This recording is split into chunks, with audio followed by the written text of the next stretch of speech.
Welcome back to the online social studies class. In this video, we'll begin chapter number 12, Important Cities, that's on page number 96. Important cities.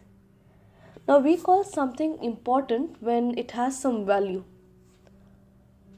Now why Delhi, Kolkata, Mumbai and Chennai is considered important? It is because these places are regarded important economical, cultural and political centers.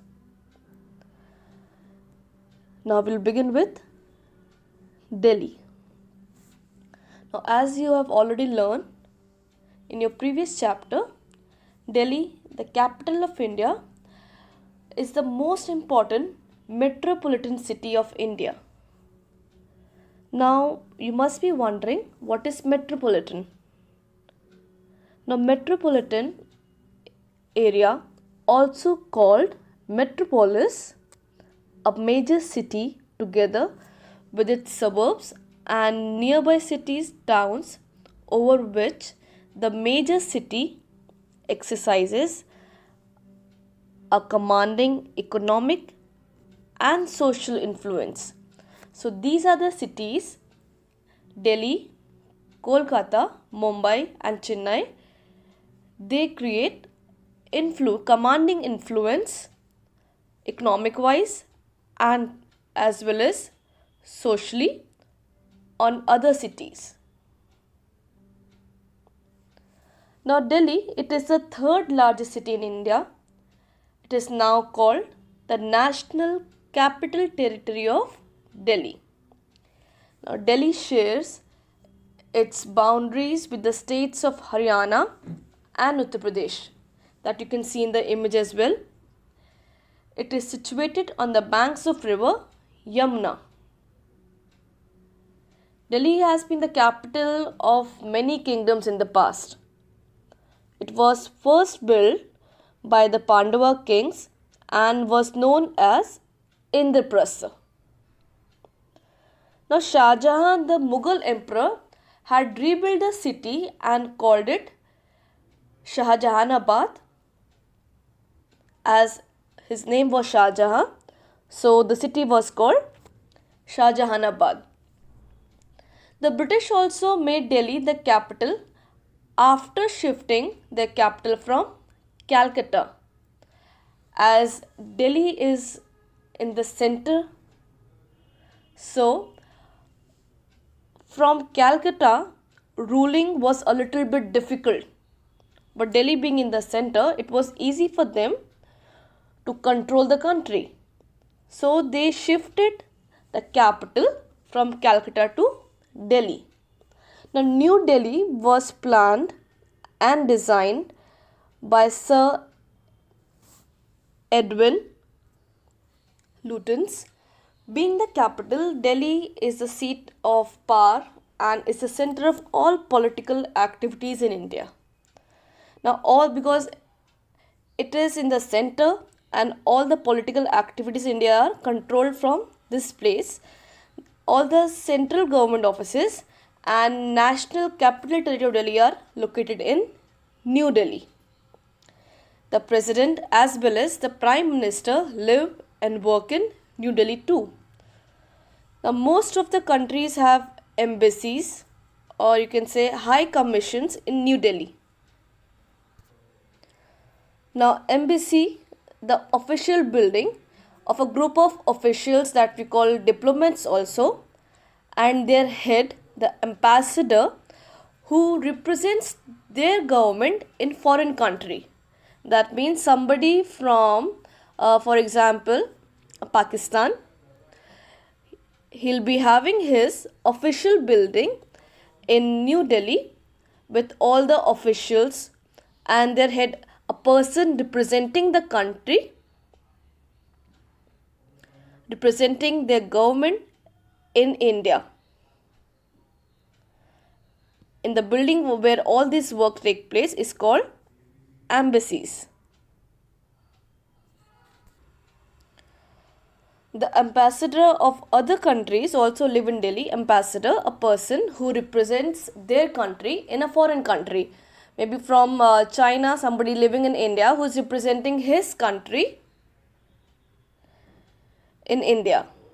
The official building where the work takes place is called embassy, and the head person who represents the government in foreign country is called ambassador. Now, Rashtrapati Bhavan, where the president lives, is also in New Delhi. The famous Mughal gardens are located in Rashtrapati Bhavan. They are open to public in the month of February every year. Now, both Lok Sabha and Rajya Sabha conduct their business in Parliament House, Delhi Parliament. House is a beautiful circular building where all this business is conducted for Lok Sabha and Rajya Sabha.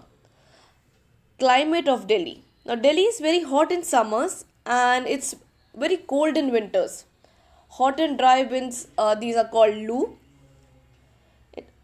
that blow in the summers. July and August and September are the rainy months.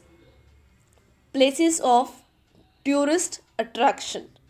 Now, Delhi is a big tourist attraction. Every year, people from all over the world visit this city to see for themselves its cultural and heritage value.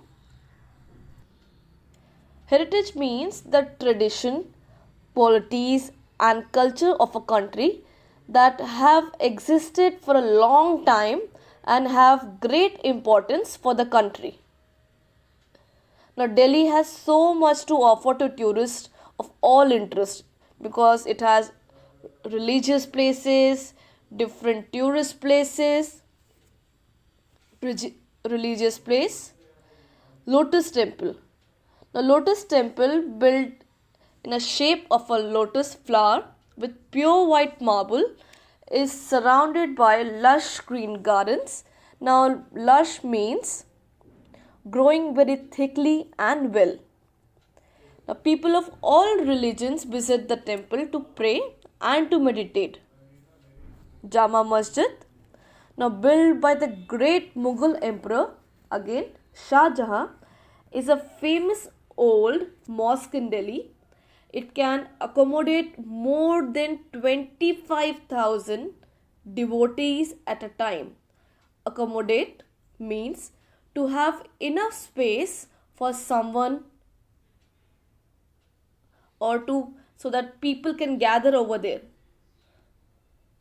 So it has enough space to accommodate more than 25,000 devotees at a particular time. Gurdwara Shishganj in Chandni Chowk is a historic Gurdwara.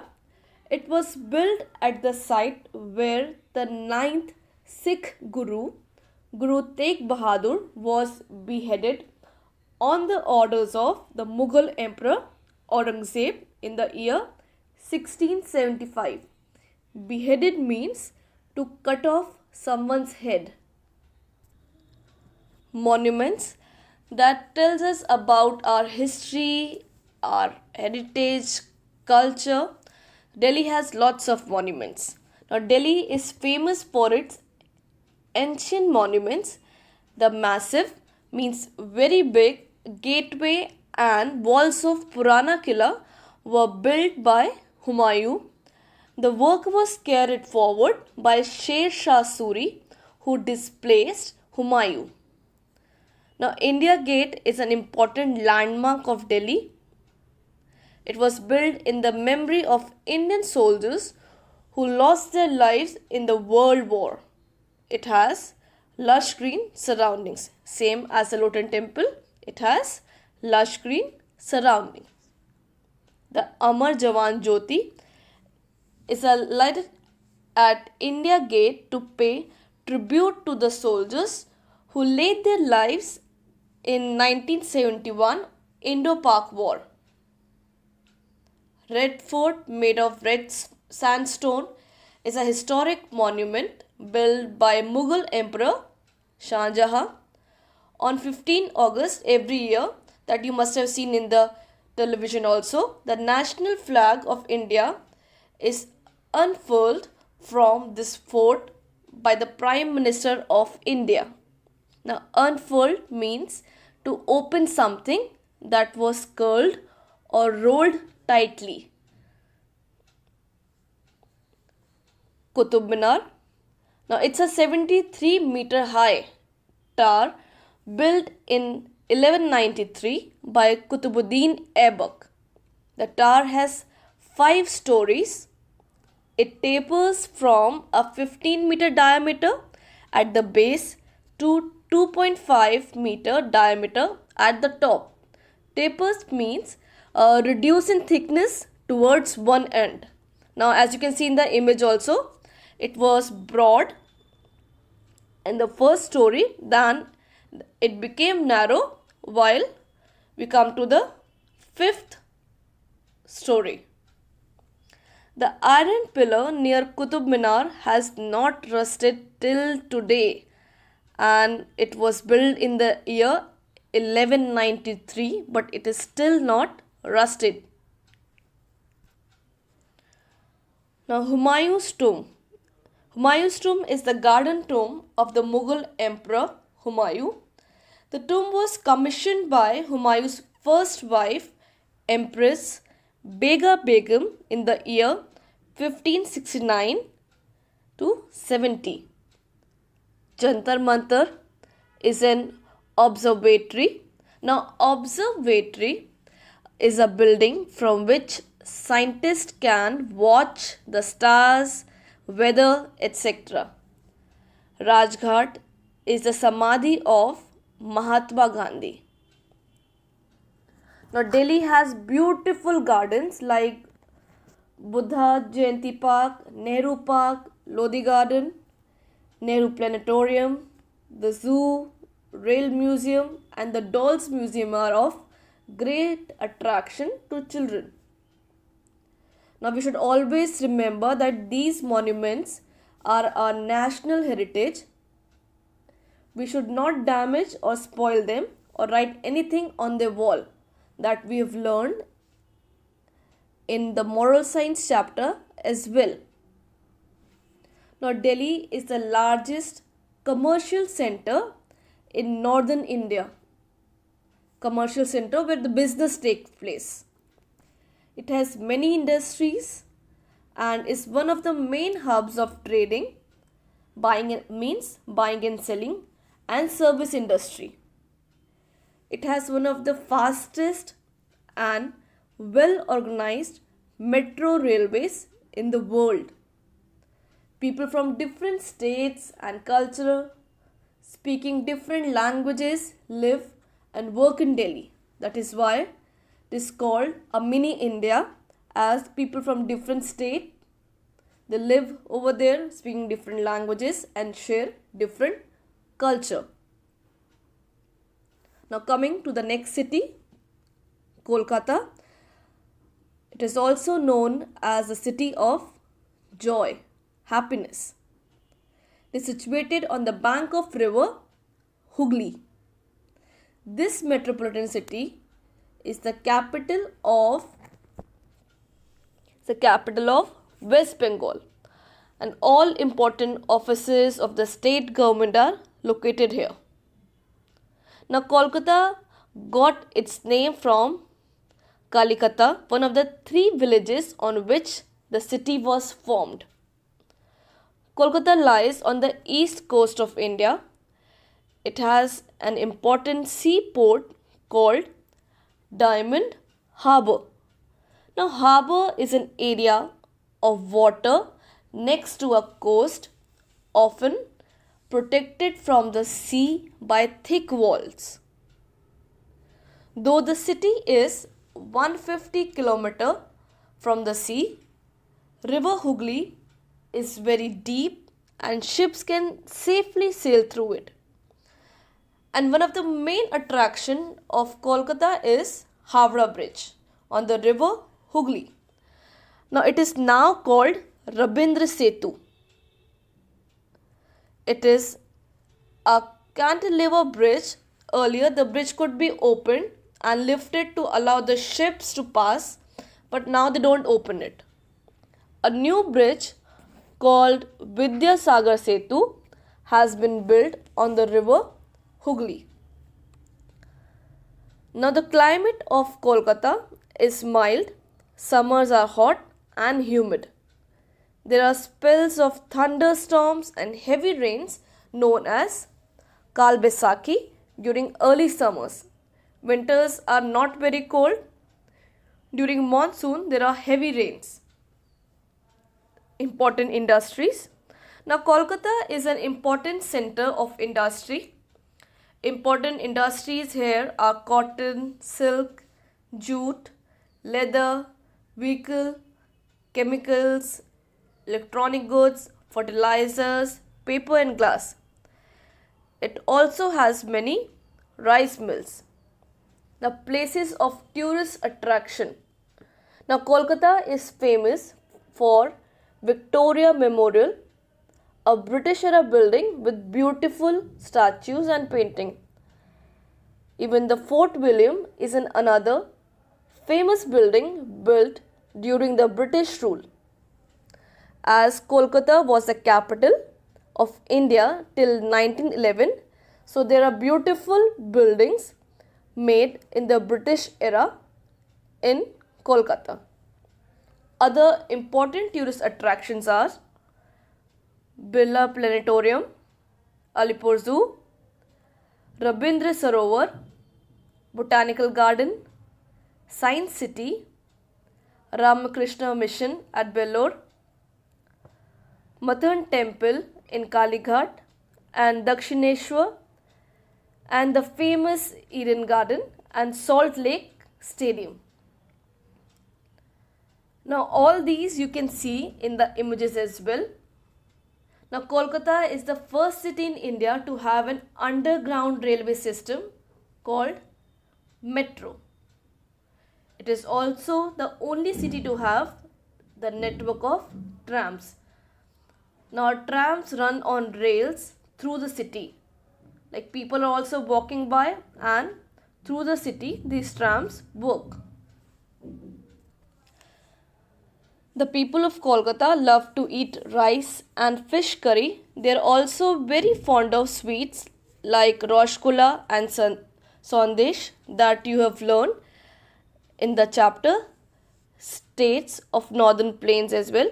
Now, traditional dress for men here is dhoti and kurta. Traditional dress of women in Kolkata is sari, though it is worn in different ways. There are different ways of wearing sari. The main language spoken here is Bangla, English and Hindi. Bengalis are fond of painting, dancing and Rabindra Sangeet. Now, Rabindra Sangeet, as you already know, are written and composed by Rabindranath Tagore. The most important festival of Kolkata is Durga Puja. During this festival, people buy and wear new clothes. They exchange gifts as well to their friends and relatives. Football and cricket are popular games of Kolkata. Make sure that you revise the portion that we have covered right now and go through the pink boxes as well that we call Do You Know, to gain extra knowledge. Revise the portion Delhi and Kolkata. Thank you.